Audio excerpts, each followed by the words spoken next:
Une maison où il y a énormément de lumière.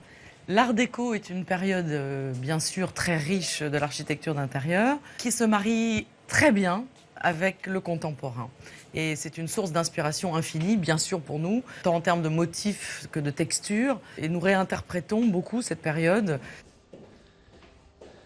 Typiquement, après l'image de synthèse, voilà ce qui va être proposé aux clients, c'est-à-dire nos planches de matériaux qui reflètent exactement tous les échantillons des différents éléments que l'on va retrouver dans la pièce et l'image, la vue, telle qu'elle va être. Et avec ça, le client peut se projeter parfaitement dans son projet et éventuellement décider de changer un matériau s'il ne lui plaît pas. Sur cette planche, par exemple, on est parti de l'idée d'un bronze, qui est un matériau que j'aime énormément, qui est travaillé dans l'idée du bronze, c'est-à-dire un martelage, avec une couleur d'un or un peu vieilli que l'on a mis sous verre.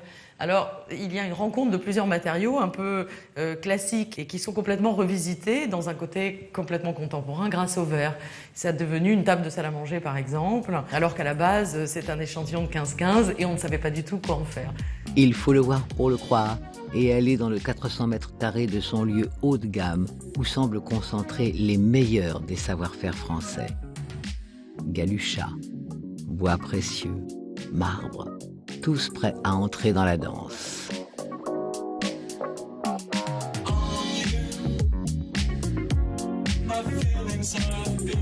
Parfaite illustration de notre discussion sur les artisans. Voilà cette porte qui a été dessinée par l'agence et réalisée par un de nos artisans d'art préférés qui travaille extrêmement bien ce matériau très précieux qui est le sélénite, qui est un peu étonnant. C'est comme une marqueterie de paille, puisque c'est sa spécialité à la base, mais retravaillée sur de la pierre, une matière assez friable. Et on a dessiné cette gigantesque porte avec un dessin assez solaire, un rayonnement autour d'une poignée. Et ça nous permet d'habiller l'entrée de façon assez spectaculaire.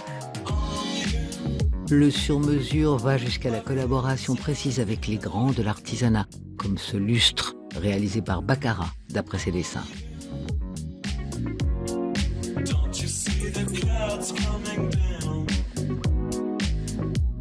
Je crois que le fait de travailler avec des artisans français, c'est très important. Je pense que nous avons énormément de possibilités, de gens très créatifs en France qui ne demandent qu'à s'exprimer, qui sont ravis, passionnés, qui ont envie de développer des nouvelles choses. Notre noyau d'artisans, c'est quelque chose que les étrangers adorent. Et le French touch, dans tous les sens, veut vraiment dire quelque chose et dans notre métier particulièrement, reste très très très prisé. Et le restera longtemps, tant qu'il y aura des passionnés pour les utiliser et les mettre en scène et des amateurs éclairés pour les acheter. La laque, un mot, un art qui fait rêver. On le connaît peu, mais on commence à le connaître un peu mieux grâce à la passion de quelques-uns. Parmi eux, une, Isabelle Emmerich. À Colombes, aux portes de Paris, se cache au fond de cette petite cour l'atelier d'Isabelle Emmerich, laqueuse de son état. Les grands artisans aiment à pratiquer leur art dans des endroits discrets. Depuis 30 ans, elle cultive sa passion pour cet art né en Asie qu'elle ne cesse de travailler pour arriver à cette perfection qui permet alors l'innovation. De ses voyages, et dans l'espace, en Asie et dans le temps de la tradition, naissent des œuvres fascinantes. Le métier de laqueur, en fait, il est un peu sectorisé parce qu'en fait, les laqueurs peuvent aussi bien se préoccuper de conservation et de restauration du patrimoine laqué. On a un très beau patrimoine en France, un patrimoine asiatique et un patrimoine européen. Et ils peuvent faire de la création, qui vont devenir le patrimoine de demain. Qui le voit est de suite séduit par ce travail minutieux, précis et inventif. Voilà qui n'échappe ni aux particuliers, ni au monde du luxe, qui ose faire appel à son savoir-faire.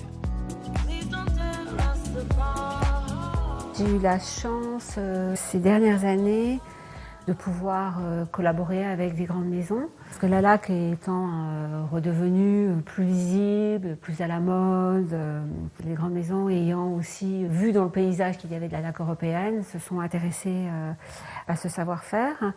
Et là, dernièrement, j'ai créé une montre donc pour Piaget. Je me suis retrouvée donc à créer ce cadran avec une technique particulière qui est donc l'incrustation de coquilles d'œufs, qui donc figure une tête de faucon et l'oiseau est repeint à la main sur les coquilles d'œufs. Pour comprendre l'immense patience et le savoir-faire d'Isabelle, il faut regarder et écouter. Alors la laque, Il y a 4 phases. Il y a la préparation du support, qui peut être très variée.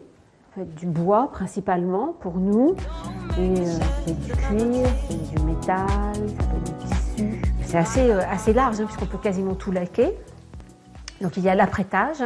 Donc je vais utiliser du bois de commerce, de bonne qualité, et je vais en faire un panneau, par exemple comme celui-ci. Après, il y a, quand on a fini le ponçage, une mise en couleur qui est fabriquée à base donc de notre vernis, de notre laque et des pigments qui sont là.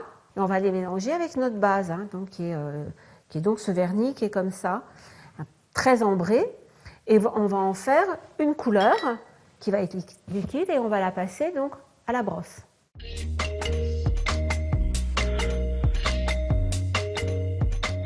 Une fois le support préparé, reste l'étape préférée de notre laqueuse, le décor. Le décor, un panneau de laque, quand il est prêt à être décoré, c'est une continuité de gestes, et là en particulier sur ce décor, où je vais mixionner, c'est-à-dire que je vais faire un décor avec du vernis, mélangé avec peut-être un pigment pour que j'y vois clair, et après je vais dorer, c'est-à-dire que je vais utiliser de la feuille d'or, de platine, différentes couleurs d'or, des miettes d'or, des poudrages. Puis, l'œuvre doit vernir plusieurs fois et être ensuite polie à la main pour donner cet aspect brillant et transparent. S'ensuivent 3 semaines de séchage. De la patience, encore de la patience, 3 mois de travail pour un tableau. Mais c'est ce qui en fait aussi le prix, c'est le temps. Le client qui achète de la laque, il aime la laque. C'est important de le dire. Donc on a l'amateur qui est séduit, qui a un coup de foudre et qui achète une laque, 2 laques, 3 laques. Et en tout cas, moi j'ai des clients qui me suivent depuis 30 ans, 25 ans, 20 ans, qui achètent une pièce de chaque période. Ce sont des amateurs dans le très beau sens du terme, c'est-à-dire qu'ils les aiment. Et ce sont nos soutiens. Enfin, moi, ce sont mes soutiens. De plus en plus nombreux, de plus en plus avertis. Le résultat d'un beau combat, bien ciblé, bien laqué.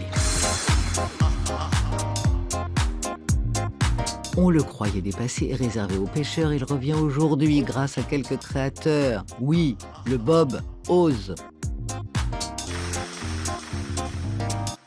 Le bob, c'est ce petit chapeau de touristes qui veulent se protéger du soleil inventé en juillet 1924 pour les pêcheurs et fermiers irlandais. Puis, il a été porté par les soldats américains pendant la Seconde Guerre mondiale, dans les années 70. Le bob accompagne les leaders du mouvement hip-hop tels que Run DMC, avec le fameux bob Kangol, Gangstar ou encore Public Enemy. Il se diffuse avec une certaine image de tocard.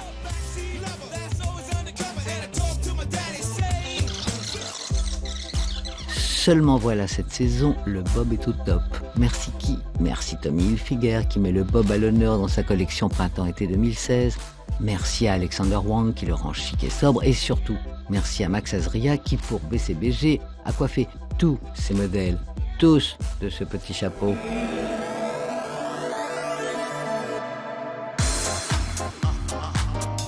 Qu'importe la matière, pourvu qu'on puisse créer le bijou. C'est le credo d'un Fabien Ifires qui, au diamant à l'or ou à l'argent, a préféré le cuir.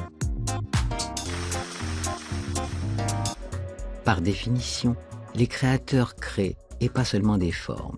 Ils cherchent aussi de nouveaux matériaux qui leur permettent d'exprimer leur singularité. Un des meilleurs exemples en est Fabien Ifires qui crée dans son petit atelier du 18e arrondissement des bijoux et autres petits objets, mais voilà, en cuir, qui donne à ses créations un aspect nouveau.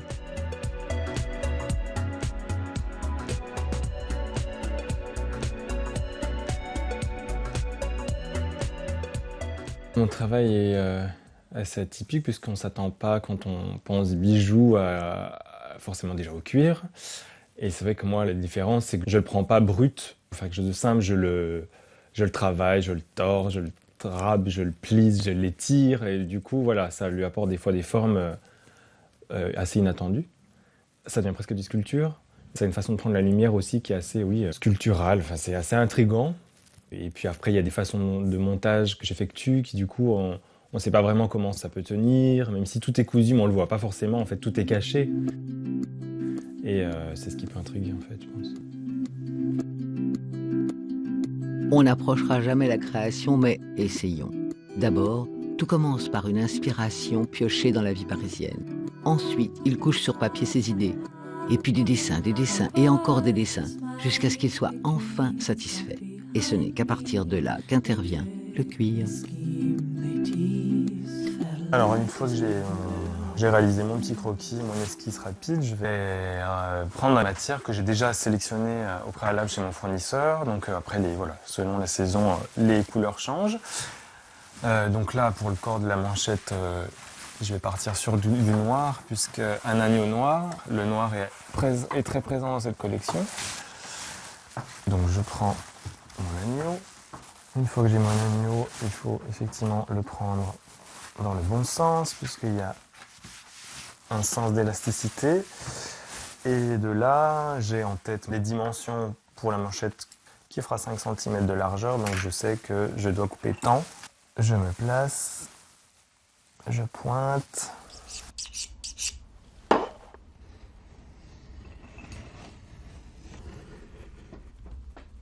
Donc une fois que j'ai coupé le corps de la manchette, je vais réfléchir à la décoration, si décoration il y a sur le dessus.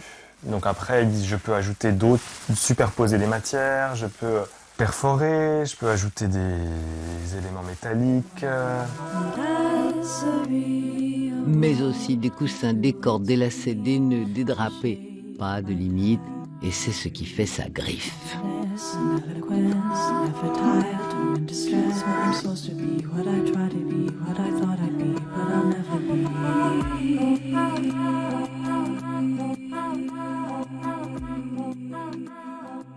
Cette manchette arrive à la fin de sa fabrication et je réalise une dernière couture finale qui me permet justement de jouer avec la tension du cuir pour gainer au maximum la structure métallique qui est dessous. Et donc cette couture, je la réalise avec cet objet connu de tous les selliers qui me permet de maintenir la manchette et de pouvoir réaliser la couture de mon objet.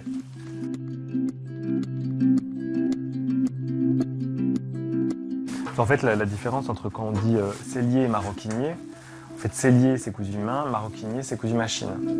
Des créations originales pour un créateur original normal. Mais au-delà de la forme, c'est surtout la matière qui touche. Le cuir a un côté peut-être rassurant, peut-être aussi le toucher, c'est quand on a une matière, c'est très sensuel au toucher, ouais, ça a une âme, je ne sais pas, c'est différent que quelque chose en métal plus froid au final. Et oui, résultat, le cuir, on l'a dans la peau.